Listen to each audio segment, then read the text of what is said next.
আজকে আপনাদেরকে আবারও সেই ভাইরাল জেমিচু গজ কাপড় দেখায় দেব।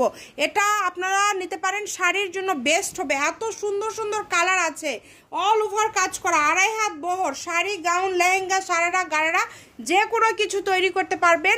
শাড়িতে 6 গজ হলে হয়ে যাবে। এগুলো কিন্তু এখন শাড়ির জন্য বেশি চলছে, তার পাশাপাশি আপনারা যে কোনো কিছু তৈরি করতে পারেন। দেখেন কত সুন্দর সুন্দর কালার, প্রত্যেকটা কালার খুবই ইউনিক এবং খুবই সুন্দর। দাম থাকছে মাত্র 200 টাকা পার গজ, অনলি 200 টাকা পার গজে এই কালেকশনগুলো আপনারা পেয়ে যাচ্ছেন। তাই কেউ মিস করবেন না, দ্রুত অর্ডার করে ফেলবেন। খুবই কোয়ালিটি সম্পন্ন হবে এবং খুবই ভালো মানের হবে। যারা একটু আনকমন কোয়ালিটি সম্পন্ন কালেকশন চাচ্ছেন তারা এই কালেকশনগুলো নিতে পারেন। 250-300 টাকা গজের কাপড় পেয়ে যাচ্ছেন মাত্র 200 টাকা পার গজে। যেটাই নেবেন দাম থাকবে অনলি 200 টাকা পার গজ। দেখেন কত সুন্দর সুন্দর কালার এবং কত সুন্দর সুন্দর ডিজাইন আপনারা পেয়ে যাচ্ছেন। সারা বাংলাদেশ থেকে অর্ডার করতে পারবেন। Shamima fashion house, phone number 01798575296। সবাই ভিডিওটি শেয়ার করে দিবেন। ভালো থাকবেন, আল্লাহ হাফেজ।